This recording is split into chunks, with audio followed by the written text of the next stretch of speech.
YCP కీలక నేత MP Vijayasai Reddy ఢిల్లీలో మీడియాతో మాట్లాడుతూ చంద్రబాబు మీద నిప్పులు చెరిగారు. ఆయన మీద పరువు నష్టం దావా వేస్తాను అని కూడా హెచ్చరించారు. దానికి కారణం తన మీద లుకౌట్ నోటీసులు ఇచ్చినందుకు అని ఆయన ఫైర్ అయ్యారు. తన పరువుకు భంగం కలిగించి తన ఇమేజ్ ని దెబ్బతీసే విధంగా బాబు వ్యవహరిస్తున్నారు అని విజయసాయిరెడ్డి మండిపడ్డారు. బాబుకు పాలన చేతకాక ఇలాంటివి చేస్తున్నారు అని ఆయన అంటున్నారు. కాకినాడ పోర్టులో అక్రమాలు జరిగాయని అంటున్నారని, తనను మధ్యలోకి తెచ్చి లుకౌట్ నోటీసులు ఇవ్వడమేంటి అని ఆయన ప్రశ్నించారు. నిజంగా అక్కడ అవినీతి అక్రమాలు బయటపడాలి అంటే సిబిఐ విచారణకు ఆదేశించాలని ఆయన డిమాండ్ చేశారు. ఈ సందర్భంగా ఆయన చంద్రబాబు, లోకేష్ల మీద విరుచుకు పడుతూనే అదే సమయంలో పవన్ కళ్యాణ్ ని మెచ్చుకునేలా మాట్లాడారు. ఏపీలో పాలన చేయాలి అంటే బాబు, లోకేష్ల కంటే కూడా పవన్ బెస్ట్ లీడర్ అవుతారు అని కితాబిచ్చారు. మరి పవన్ ని సడన్ గా విజయసాయిరెడ్డి ఎందుకు పొగిడారు అన్నదే చర్చనీయాంశంగా మారింది. గతంలో ఒక ఇంటర్వ్యూలో కూడా ఆయన తాను పవన్ ని విమర్శించకపోవడానికి కారణం ఆయన తనకు మిత్రుడు అని చెప్పుకొచ్చారు. ఇప్పుడు చూస్తే పవన్ బెస్ట్ అంటున్నారు. దాంతోనే ఇది ఒక వైరల్ గా మారుతోంది. ఏపీలో చూస్తే టీడీపీ కూటమిలో జనసేన ఉంది. కాకినాడ పోర్టు నుంచి అక్రమంగా బియ్యం పంపిణీ జరుగుతోంది అన్నది కూడా పవన్ లేవనెత్తిన ఇష్యూనే.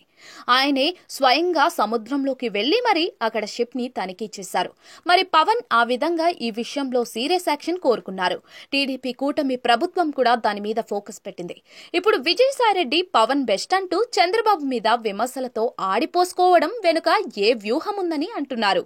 అయితే బాబును విమర్శించే క్రమంలోనే అదే కూటమిలో ఉన్న పవన్ మంచి పాలన ఆయన కంటే ఇస్తారు అని విజయసాయిరెడ్డి చెప్పి ఉంటారని అంటున్నారు.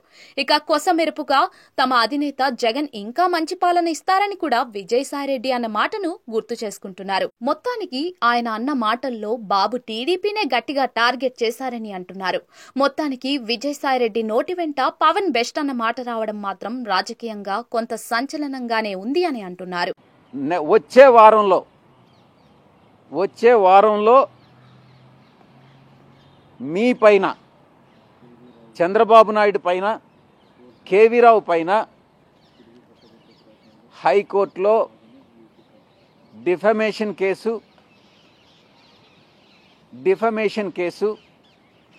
నా మీద ఎక్కడైతే ఒక పార్లమెంటు సభ్యుడిగా ఈరోజు నేను ఎక్కడికి వెళ్ళేటటువంటి అవకాశం లేదు. వెళ్ళను కూడా. చంద్రబాబు నాయుడు వెళ్ళమన్నా కూడా వెళ్ళను కూడా. అలాంటి వ్యక్తిని నా మీద లుకౌట్ నోటీస్ ఇవ్వాల్సినటువంటి అవసరం ఏముంది? తనకు బుద్ధి మందగించింది అని నేను అందుకనే చెప్తా ఉన్నా. నా పైన 21 కేసులున్నాయి. నేను ఎక్కడికైనా విదేశాలకు వెళ్ళాలంటే సిబిఐ కోర్టు హైదరాబాద్ పర్మిషన్ కావాలి.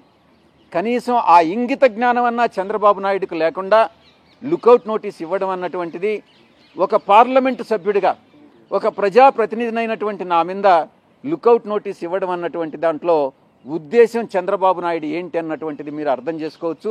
ఈ విషయం మీద ఈ లుకౌట్ నోటీస్ ఇవ్వడంలో ఒక అల్టీరియర్ మోటివ్ ఉంది.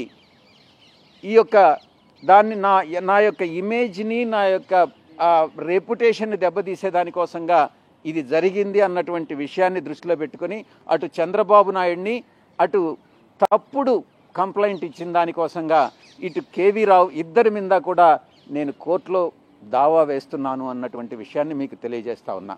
ఈ యొక్క కేసు పెట్టారు కాబట్టి ఎఫ్ఐఆర్ ఛార్జ్ షీట్ ఫైల్ చేసిన తర్వాత అంతా కూడా కంప్లీట్ అయిన తర్వాత, మేము నిర్దోషులుగా బయటపడిన తర్వాత చంద్రబాబు నాయుడు పైన మెలేసియస్ ప్రాసిక్యూషన్ కింద చంద్రబాబు నాయుడు మీద కేసు పెట్టి అతన్ని అప్రాప్రియేట్గా లీగల్ రెమెడీస్ అన్నీ కూడా తీసుకుంటాము అన్నటువంటి విషయాన్ని కూడా నేను తెలియజేసుకుంటా ఉన్నా. పవన్ కళ్యాణ్ సహకరిస్తున్నాడు సార్ చంద్రబాబు కుట్రలకి. అప్పట్లో కేవీరావుని తిట్టాడు, మళ్ళీ ఇప్పుడు ఒక రకంగా చెప్పాలనంటే వాళ్ళ ముగ్గురులో చంద్రబాబు నాయుడు, నారా లోకేష్, పవన్ కళ్యాణ్ ముగ్గురులో బహుశా ఆ ముగ్గురులో పవన్ కళ్యాణ్ బెటర్ లీడర్ అవుతాడేమోనని నా ఉద్దేశం. Thank you very much.